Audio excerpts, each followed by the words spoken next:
ये लड़ाई हिंदुस्तानियों की है, हम सबकी है इन घुसपैठियों के खिलाफ। आपकी, मेरी, श्वेत की, हम सबकी एक साथ है। इनकी हिंदुओं से ज्यादा होगी लेकिन हम सबकी एक साथ है। लेकिन मेरा भाटी जी आपसे सवाल है, इनको निकालेंगे कैसे? निकालेंगे तो एनआरसी से ना, हथियार तो एनआरसी होगा ना। उसी पे आता हूं। हाँ, आई उस पे आइए। हाँ, मैं तो इलाज की बात कर रहा हूं, चिंता सॉल्यूशन। बाद में कीजिए, पहले इसकी चिंता कीजिए कि घुसने से कैसे रोकें। अच्छा, इनको फिर घुसने दे। अगर इनको निकालेंगे ना सर, कमाल इनको कर रहे बाहर हो। निकालेंगे ना। मैं कह रहा हूं घुसने से कैसे रोकेंगे? तो आप बाहर उल्टी बात निकालेंगे कह रहे ना हो। इनको पहले। आप आपके घर में कोई घुस गया, आप एक मिनट घुसना बंद हो जाएगा। एक मिनट बाहर निकालना शुरू कर देंगे, घुसना बंद हो एक जाएगा। मिनट अवनीश जी, आपके घर में सर कोई अगर आ गया चोर, आके 4 दिन से 10 दिन से बैठा है, आप पहले उनको निकालने की टेंशन लेंगे या पहले लेंगे कोई और ना है? देखिए, पहले निकालेंगे ना उनको। आप इस शो के एंकर हैं, आपको जजमेंटल होकर नहीं सर, मैं रोंगिया के खिलाफ हूं, घुसपैठियों के खिलाफ हूं मैं। आपने मेरा वाक सुने बिना ही पहले कह दिया क्या? कि घुसने दें। नहीं तो इनको मैं कह रहा हूं, निकालेंगे। मैंने क्या कहा? मेरा वाक सुनिए पहले।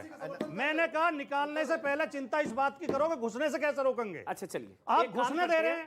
एक काम करते हैं, मैं समझ गया भाटी जी, एक मिनट। मेरा आपके घर में, आपके घर में कोई घुसपैठिया घुस गया, ऐसा नहीं, ये आपके घर में कोई घुसपैठिया घुस गया, आप ये चिंता करेंगे पहले उसको निकालेंगे या फिर आप वेट करेंगे कोई और ना हो? पहले निकालेंगे ना सर घर से। पहले मेरा आपको नहीं, आप तो जाइए सर, आपको थोड़ी ना कह रहा हूं। नहीं, आप ये गलत खेल खेलते हो। देखिए दर्शकों में क्या मैसेज आता है कि हम गलत बात कर रहे हैं। नहीं बिल्कुल नहीं, भाटी जी आप जगह पे जानबूझ के करते हैं। भाटी जी मेरा वक्त पूरा होने दीजिए। बोलिए, चलिए बोलिए। पहले इनको सर घर से लात मार कर निकालेंगे घुसपैठियों को। अरे आप अपनी बात कहे जा रहे हो। अपनी नहीं, घुसपैठियों की बोल रहा हूँ। निकालेंगे ना सर उनको। सुन तो नहीं पहले। बोलिए भाटी जी। भाटी जी, अगर हम घुसपैठियों को नहीं रोक पाएंगे, लगातार घुसने देंगे तो निकालने का भी क्या फायदा है?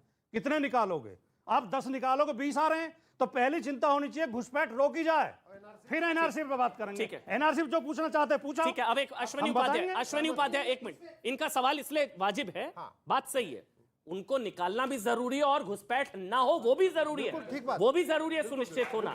तो वो उसको कैसे रोका जाए, सवाल गलत नहीं है। लेकिन सर यही बात होती है, कोई घर में घुसता है ना, पहले उसको निकालते हैं, सफाई जरूरी है पहले, उसके बाद की जाती है कि और गंद ना आए बाहर से। यही होता है ना शायद, मेरे ख्याल से। पहले सफाई होती है, फिर दरवाजा बंद होता है। सफाई पहले झाड़ू लगाया जाएगा, सफाई होगी, फिर दरवाजा बंद होगा ना शायद। मैं जवाब पहले अश्विनी उपाध्याय बहुत देर बोले सर। अश्विनी उपाध्याय, उनका कंसर्न बहुत जायज है। बिल्कुल उनका गलत नहीं है कंसर्न, बिल्कुल कंसर्न जायज है।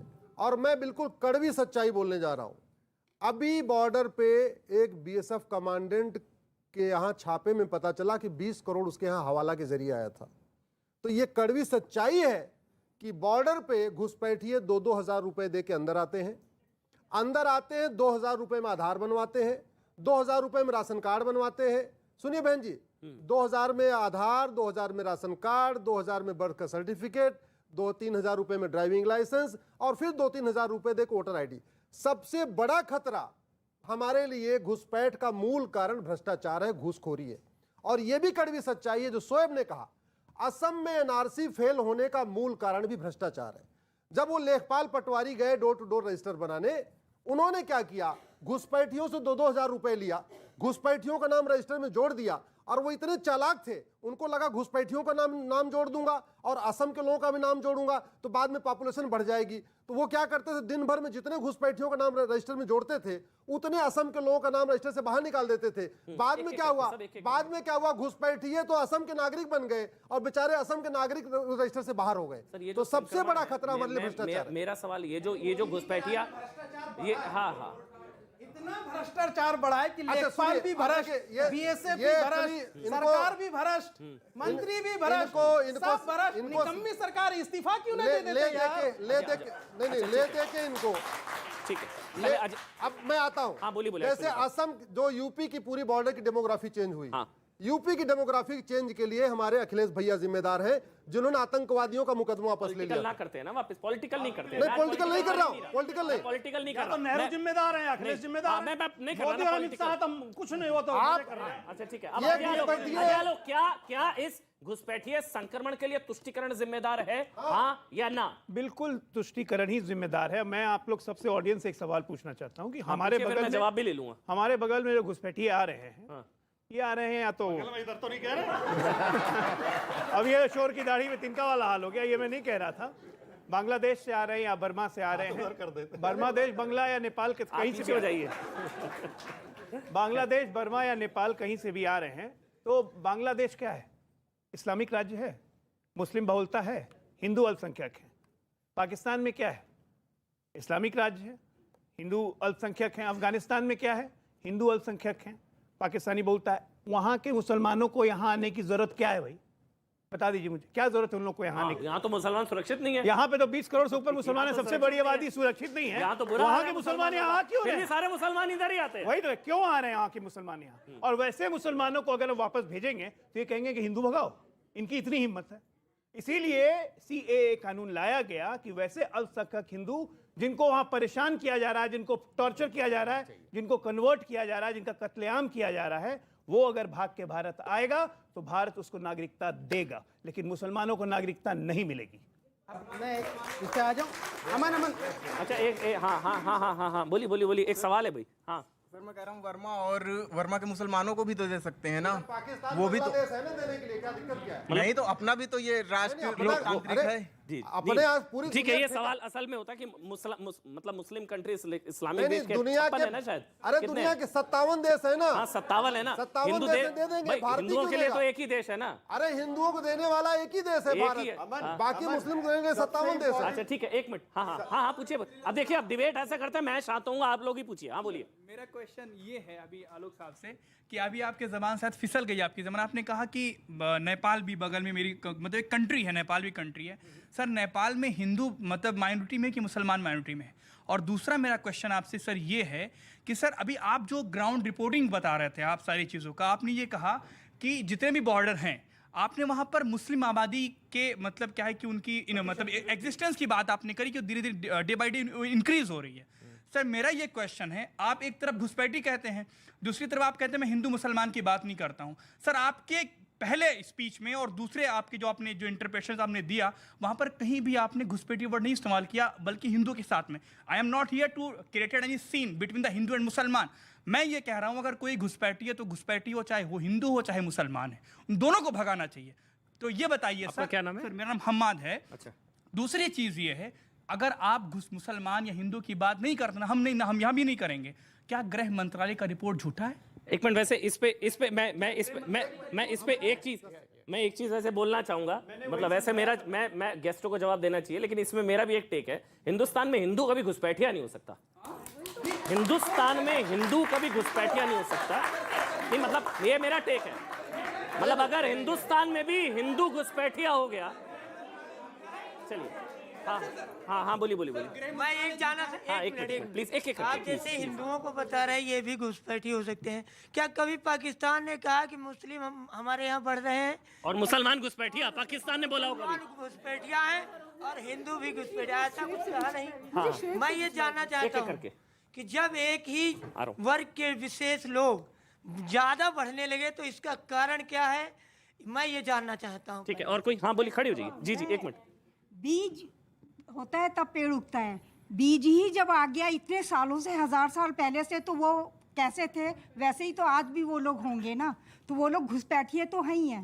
नहीं चलिए, मैं बस एक चीज मैं हिंदुस्तान में हिंदू कभी घुसपैठिया नहीं होगा। बहरहाल एक मिनट, एक एक करके अश्विनी उपाध्याय पहले अपनी जी बोलेंगे। सर वो वेट कर, चलिए। अच्छा चलिए, बोलिए अश्विनी जी, बोलिए अश्विनी उपाध्याय आ रहा हूँ सर, आ रहा हूँ। देखिए, अच्छा उसके बाद आप इसको एक मिनट सुन लीजिए। इसको हिंदुस्तान में हिंदू घुसपैठिया हो सकता है क्या, अश्विनी बड़ी उपाध्याय? सीधी सी बात है। देखते देखते दुर्योधन का ननिहाल गंधार अफगानिस्तान बन गया, एक भी हिंदू नहीं बचा। देखते देखते, तालिबान बचाना मेरी आवाज नहीं पहुंचेगी।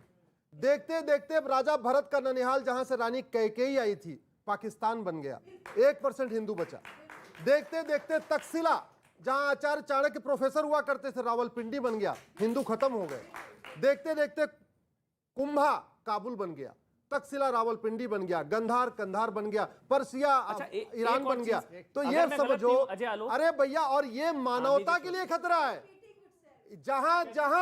जहां सनातन खत्म हुआ वहां अशांति बढ़ी और महिलाओं के साथ अत्याचार बढ़ा। जाके अफगानिस्तान में, बांग्लादेश में दिख रहा है, अफगानिस्तान में बहन बेटियों के साथ क्या हो रहा है, पाकिस्तान में बहन बेटियों के साथ क्या है। यहाँ आप बहन बेटियां सब आराम से बैठी हुई हैं, पाकिस्तान में बिना पर्दा लिए बैठ नहीं सकती है। एक एक करके मैं शोएब के इसलिए साथ हूं कि यही हमारे हिंदुस्तान की खूबसूरती है, यही हमारे हिंदुस्तान की खूबसूरती है, लोकतंत्र की खूबसूरती है कि मुसलमान खतरे में चिल्लाएंगे, लेकिन खतरे में आने पर सबसे पहले हिंदुस्तान में ही आएंगे। पूरी दुनिया के मुसलमान इधर ही आते हैं और कहते हैं हिंदुस्तान में मुसलमान वो खतरे में, आमिर जो खान भी देख लो आजाद ना, हो गए। आमिर खान हाथ जोड़ रहा है आजकल। वो अलग है। वो आप जो मिश्रा बोल जी रहे हैं, आ रहा हूँ, आप फिर उसके बाद शोएब। मैंने क्यों एजी नूरानी का नाम लिया था, चेजिंग द विजन। वो सोच अलग है, आप जो बात कह रहे हैं ये विजन है उस समय की कि हिंदुस्तान को भी इस्लामिक राष्ट्र बनाना है। ये पढ़ लीजिएगा, ये जो हो रहा है ईस्ट वेस्ट कॉरिडोर, ये और कुछ नहीं। एक मिनट, पहले मिश्रा जी, पहले मिश्रा जी, पहले मिश्रा जी, पहले हिंदू मिश्रा जी। राष्ट्र तो हुआ नहीं ना, ये हो जाता तो समस्या ही नहीं हिंदू राष्ट्र नहीं है ना, हिंदू राष्ट्र हुआ नहीं, हिंदू राष्ट्र नहीं है। लेकिन इनकी आपने सोच गलत यही बोला है। सोच ये मैंने क्या बोला? आपने शुरुआत में बोला एक ही तो हिंदू राष्ट्र है, लेकिन हिंदू राष्ट्र नहीं है। हिंदुस्तान, हिंदुस्तान हिंदुस्तान में हिंदू घुसपैठिया नहीं हो सकता। और मैं आपको चुनौती देकर बोलता हूँ, हिंदुस्तान में हिंदुओं को घुसपैठिया कहेंगे तो आपको शर्म आनी चाहिए सर। मैंने नहीं कहा मुसलमान घुसपैठिया, मैंने मैंने नहीं कहा मुसलमान घुसपैठिया। आप, ये आपकी हिम्मत है, ये आपकी हिम्मत है कि आप हिंदुस्तान में खड़े होकर हिंदुस्तान हिंदुओं को घुसपैठिया कह रहे हैं। पाकिस्तान में खड़ा होकर कोई आदमी कह दे मुसलमान घुसपैठिया, अगले दिन नजर नहीं आएगा वो, उसकी नेशनलिटी तो बांग्लादेश, अगले दिन वो नजर नहीं आएगा। पेट्रोलिज्म तो बांग्लादेश के साथ होगी, हिंदुस्तान के साथ तो नहीं होगी। अगर उसकी पेट्रोलिज्म बांग्लादेश आपको सुन लिया है, चाहे वो हिंदू या मुसलमान देखिए, है, तो वो घुसपैठिया है। देखिए आप, वो भारतीय पेट्रोलिज्म नहीं है। और ये भी सच है, ये भी सच है। हाँ एक मिनट, आपका क्या नाम है? हाँ दीजिए जवाब दीजिए। देखिए मेरी बात को ध्यान से सुनिए। दीनी सियासत का कोई तोड़ नहीं होता है। जब किसी पढ़े लिखे मुस्लिम से भी कहा जाता है कि मियाँ तुमने दीन के लिए, इस्लाम के लिए क्या किया, वो इधर उधर देखने लगता है, क्योंकि उसको जवाब क्या मिलता है? कहता है तुम जद्दे इस्लाम हो। और ये जो बॉर्डर में इस्लामाइजेशन होता है, वहाँ क्या पढ़ाया जाता है? कुफ्र, काफिर, बुत शिकनी, जिहाद। जिहाद के बाद सीधी, सुन लीजिए, जिहाद के बाद सीधी जन्नत और आखिरत और इस्लाम। और जिहाद के अंदर भी ये लिखा गया। मौलाना जब खड़े होते हैं ना तो जहरीले भाषण देते हैं, उसके बाद में कहते हैं इस्लाम के लिए क्या करोगे। एक भावुक अगर आगे बच्चा आ जाता है तो उसको मानव बम बना दिया जाता है। जरा ध्यान से सुन लीजिए, पढ़ा लिखा मुसलमान कभी नहीं चाहता कि उसका बच्चा जो है वो जिहादी बने। शिया भी कभी मुस्लिम का साथ नहीं देंगे। शियाओं का अपना देश है, ईरान है, वो ईरान के, अपना देश नहीं है सॉरी, वो ईरान की तरफ देखते हैं। नहीं हंसो मत जी ईरान और सुन्नी और शिया में एक भेद है। जो शिया है वो इमामेट में भी विश्वास करते हैं। कभी भी शिया इस देश के विरुद्ध नहीं होगा। पढ़ा लिखा भी तरक्की चाहेगा, लेकिन ये जो मौलाना है ये उनके पेट में जहर डाल। हाँ बोलिए। आप शोएब जवाब देंगे, क्योंकि आप फिर मिश्रा जी आ रहा हूँ, पहले शोएब बोलेंगे, फिर मिश्रा जी आप बोलेंगे। हाँ, मैं माता जी की एक बात पे बड़ा रिस्पेक्ट करता हूँ कि जो पढ़ा लिखा मुसलमान है अपने बच्चों को यहाँ से तरक्की पसंद चाहते हैं और पढ़ाना चाहते हैं। सारे मुसलमानों को पढ़ा दो, समस्या हो जाएगी। चाहते पढ़ा लिखा दो, लेकिन माता जी सुनिए हाँ, बोलिए। माता जी, शोएब। मैं ये भी जानता हूँ कि इस देश का जो पढ़ा लिखा और सेन हिंदू है ना, समझदार हिंदू, वो भी नहीं चाहता कि हमारा बेटा राम भक्त गोपाल बने, वो भी नहीं चाहता कि हमारा बेटा नाथूराम गोडसे बने, वो भी नहीं चाहता कि हमारा बेटा जो है यहाँ से मॉब लिंचर बने। वो चाहता है कि वो पढ़े।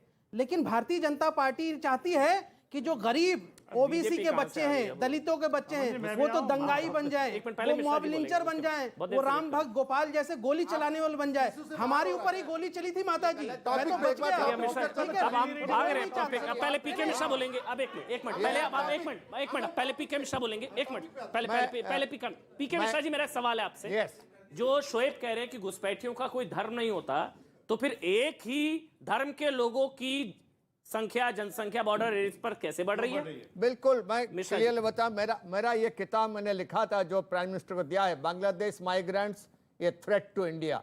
It was written by me only, I am the author and this has gone to the prime minister and ये आपको कहीं भी मिलेगा। मैं क्लियरली अमन बताना चाहता हूं कि आप सही बता रहे थे, ये जो है ये हिंदुस्तान है और यहाँ पे जो रहेंगे वो हिंदू होंगे।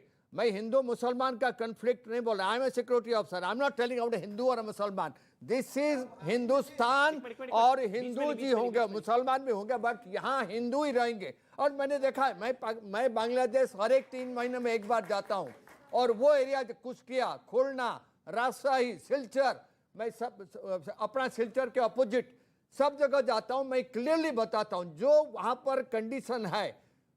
बांग्लादेश में हिंदू पॉपुलेशन जो पहले 22% था, अभी कम से कम 5% तक आ चुका है, और वो 5% भी नहीं बचेंगे, क्योंकि मैक्सिमम जो है, जिस तरीके से वहाँ पर हमारे हिंदूज के ऊपर अत्याचार हो रहा है, उसको मैंने खुद देखा है। अभी जो लास्ट उन्होंने इस्कॉन का टेम्पल उड़ा दिए थे, तोड़ दिए थे, मैंने वहाँ गया था देखने के लिए।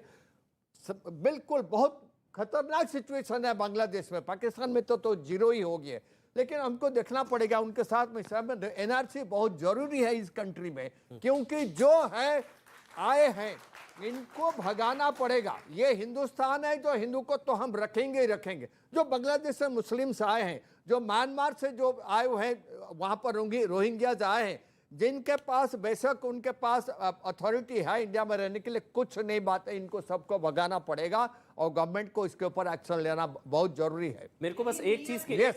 हाँ